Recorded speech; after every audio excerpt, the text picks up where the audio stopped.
साथियों, जैसा कि आप सभी लोग जानते हैं कि पूरे देश भर में राष्ट्रीय पिछड़ा वर्ग मोर्चा के द्वारा और भारत मुक्ति मोर्चा के द्वारा देश में एससी, एसटी, ओबीसी, माइनॉरिटी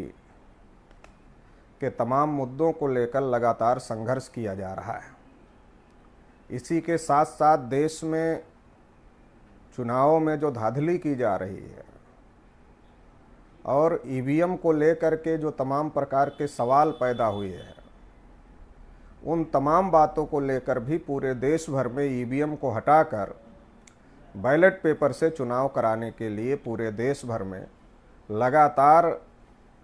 आंदोलन का काम किया जा रहा है। उसी कड़ी में आज जब पूरे देश भर में बहुत बड़े पैमाने पर ईवीएम को लेकर असंतोष है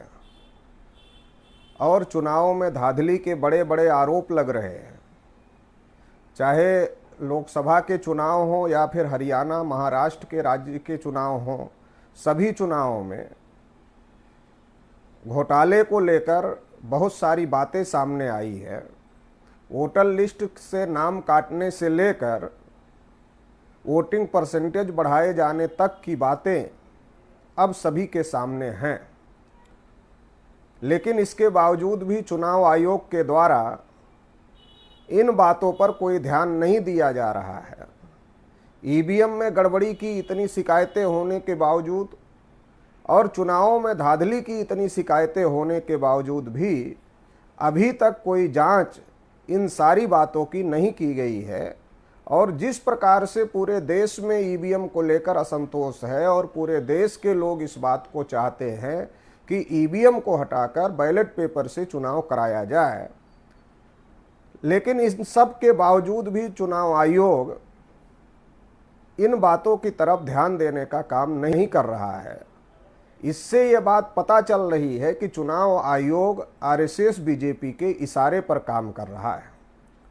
चूँकि 8 अक्टूबर 2013 को सुप्रीम कोर्ट ने ये कहा था कि केवल ईवीएम से फ्री, फेयर, ट्रांसपेरेंट इलेक्शन नहीं हो सकता है, इसलिए चुनाव आयोग को निर्देश दिया था कि ईवीएम के साथ पेपर ट्रेल लगाने का काम किया जाए। 24 अप्रैल 2017 को माननीय वामन मेश्राम साहब, जो कि भारत मुक्ति मोर्चा के राष्ट्रीय अध्यक्ष हैं, उनके द्वारा कंटेम्प्ट ऑफ कोर्ट की केस जीती गई और उसके बाद पूरे भारत में सभी ईवीएम को पेपर ट्रेल लगाए गए।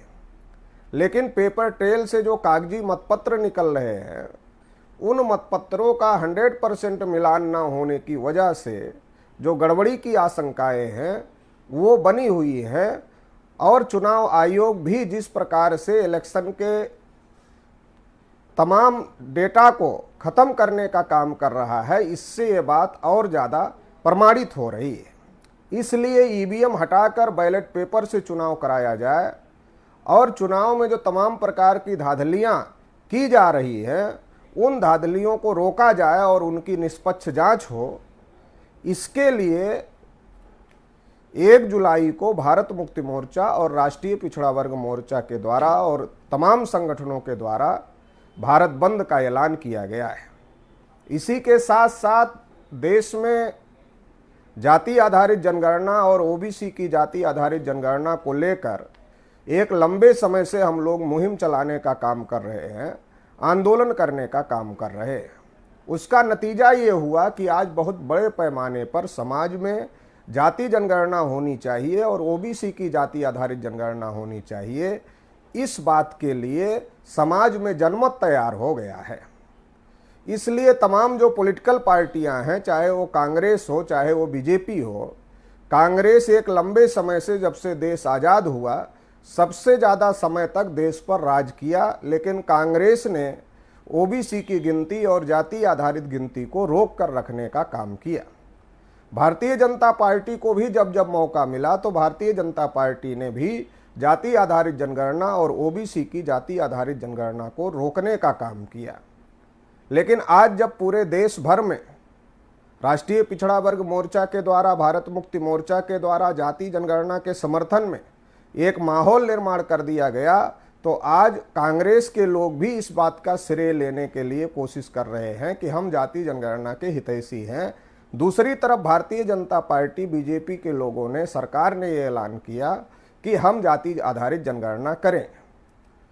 जाति आधारित जनगणना का ऐलान करके ओबीसी का समर्थन लेने की कोशिश भारतीय जनता पार्टी के द्वारा, आरएसएस के द्वारा एक तरफ की जा रही है। दूसरी तरफ जाति जनगणना ना करनी पड़े और उसके साथ धोखाधड़ी किया जाए, इसकी भी योजना उनके द्वारा बनाई जा रही है। क्योंकि जो जनगणना एक्ट है 1948 का सेंसस एक्ट जो है, उसमें परिवर्तन करके जाति जनगणना को जोड़ने का काम भारतीय जनता पार्टी और आरएसएस की सरकार ने अभी तक नहीं किया है। जो गजट निकाला गया जनगणना के लिए, उस गजट में जाति आधारित जनगणना और ओबीसी की जाति आधारित जनगणना का कोई जिक्र नहीं किया गया है।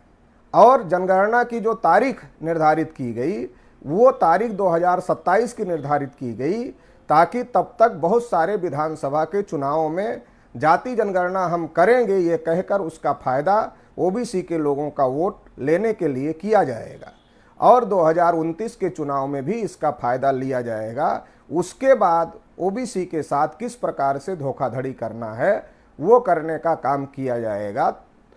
ये जो इतना डिले जाति आधारित जनगणना को किया जा रहा है और जो गजट निकाला गया, उस गजट में जाति आधारित जनगणना का जिक्र ना होना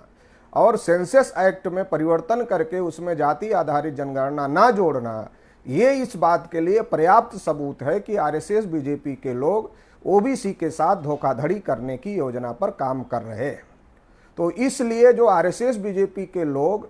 ओबीसी के साथ में, जाति आधारित जनगणना के साथ में, ओबीसी की जाति आधारित जनगणना के साथ में धोखाधड़ी करने का काम कर रहे हैं, इसके विरोध में भी हम लोग 1 जुलाई 2025 को भारत बंद करने जा रहे हैं। इसी के साथ साथ पार्लियामेंट में अमित शाह के द्वारा जो बाबा साहब डॉक्टर अंबेडकर को लेकर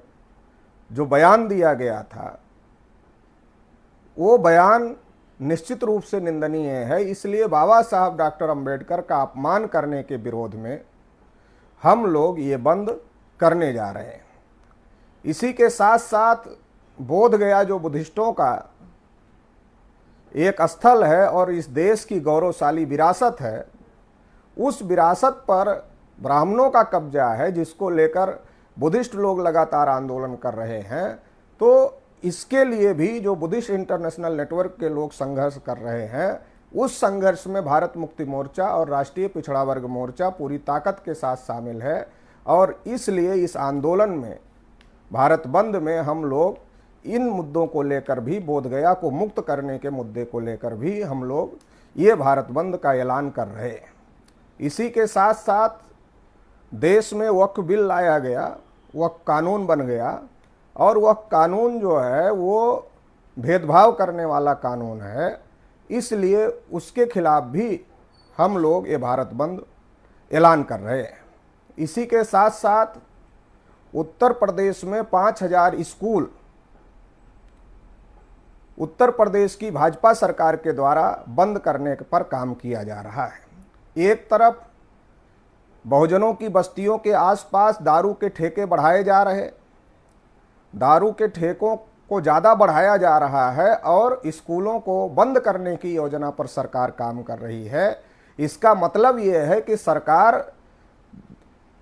बहुजनों को शिक्षा से दूर करना चाहती है और नशे के नज़दीक लाना चाहती है कि इनको नशेड़ी बनाया जाए। जब इनको नशेड़ी बनाया जाएगा तो आरएसएस बीजेपी की जो हिंदू मुसलमान की खेती करके वोट लेने का जो तरीका है, उसके लिए उनको एससी एसटी ओबीसी के लोग मिल जाएंगे। तो ये बहुत बड़ी साजिश का हिस्सा है देश के बहुजनों को शिक्षा के अधिकार से वंचित करने के लिए। इसलिए हम लोग इसके भी खिलाफ में हैं और इसको लेकर के भी हम लोग 1 जुलाई को भारत बंद का ऐलान कर रहे हैं।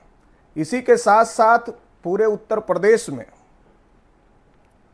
कई घटनाएं लगातार पिछड़े वर्गों के साथ में घटित हो रही, जिसमें अभी कुछ दिन पहले कौशाम्बी में एक नाबालिग बालिका के साथ में जो दुष्कर्म की घटना सामने आई, उसमें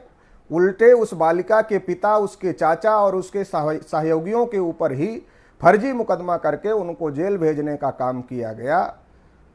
इस प्रकार का अन्याय अत्याचार उन्हीं लोगों के खिलाफ हो रहा है जिन लोगों के वोट से, जिन पिछड़े वर्गों के वोट से भारतीय जनता पार्टी सरकार में आई है। इसी प्रकार की एक घटना अभी बदायूं की, जो कर्तव्य पटेल की हत्या की गई,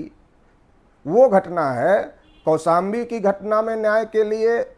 बदायूं की घटना में न्याय के लिए, और इसी के साथ साथ चित्रकूट में सिंह टाइटल लगाने की वजह से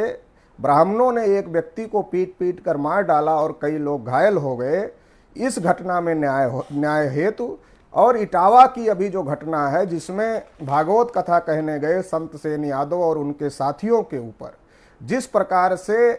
बर्बरतापूर्ण व्यवहार किया गया कि तालिबान के लोग भी शर्मसार हो जाएं, इतना ज़्यादा,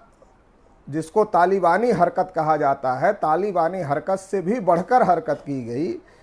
उनके साथ जो अन्याय किया गया, अब उल्टे उनको ही मुकदमे में फंसाने का काम किया जा रहा है। तो ये जो व्यवहार किया जा रहा है, एक तरफ आरएसएस बीजेपी के लोग तुम भी हिंदू हम भी हिंदू के नाम पर वोट लेते हैं, सभी लोग हिंदू हैं इसके नाम पर वोट लेते हैं, और फिर जब बराबरी की बात आती है, हक अधिकार की बात आती है, तो वो ब्राह्मण हो जाते हैं और बाकी लोग शूद्र और अछूत हो जाते हैं। तो ये जो अन्याय हो रहा है, इस अन्याय के खिलाफ भी हम लोग ये भारत बंद करने जा रहे हैं। क्योंकि अभी जो इटावा की घटना है, इसको मीडिया के द्वारा यादव बनाम ब्राह्मण की घटना बताई जा रही है, दिखाई जा रही है, लेकिन वास्तविकता ये है कि ये यादव बनाम ब्राह्मण की घटना नहीं है, बल्कि ये इस देश में जो ब्राह्मणवादी व्यवस्था के शिकार लोग हैं, ब्राह्मणवादी व्यवस्था में ब्राह्मण सबसे नीचे है, क्षत्रिय उसके नीचे है, वैश्य उसके नीचे है, और शूद्र जो ओबीसी है वो उसके नीचे है, और अछूत सबसे नीचे है। तो ये जो व्यवस्था है, इस व्यवस्था में ब्राह्मण के अलावा किसी को भी ऊंचे स्थान पर बैठने का, कथा भागवत कहने का अधिकार नहीं है। यादव बनाम ब्राह्मण दिखाया जा रहा है, लेकिन कल कोई राजपूत अगर ये काम करेगा उसके साथ भी उसी प्रकार का व्यवहार होगा, कोई वैश्य करेगा उसके साथ भी उसी प्रकार का व्यवहार होगा, ओबीसी की कोई जाति करेगी उसके साथ भी उसी प्रकार का व्यवहार होगा, और अनुसूचित जाति के लोग करेंगे तो उनके साथ भी उसी प्रकार का व्यवहार होगा। क्योंकि शंकराचार्य स्पष्ट कह रहे हैं कि यह काम केवल ब्राह्मणों का काम है। तो ये जो गैर बराबरी की व्यवस्था है, जो ब्राह्मणवादी व्यवस्था है, जिसका शिकार हमारे लोग बन रहे हैं, हमारे लोगों के साथ भेदभाव किया जा रहा है, और फिर हमारे लोगों के खिलाफ में ही झूठे मुकदमे भी लगाने की कोशिश की जा रही है। तो इस घटना के खिलाफ में भी, और इन सब घटनाओं में पीड़ितों को न्याय मिले, इस बात को लेकर हम लोग 1 जुलाई के भारत बंद का ऐलान कर रहे हैं। इसलिए देश भर में सभी पिछड़े वर्ग के लोगों को,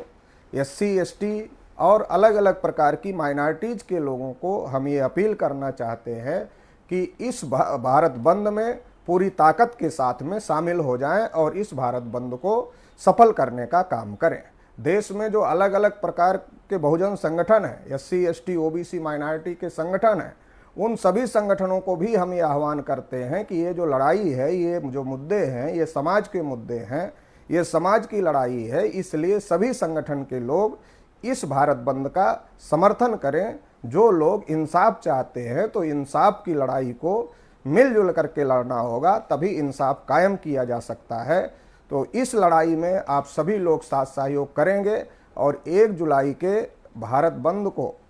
आप सफल करेंगे, ऐसी मैं आप सभी लोगों से अपील करता हूँ।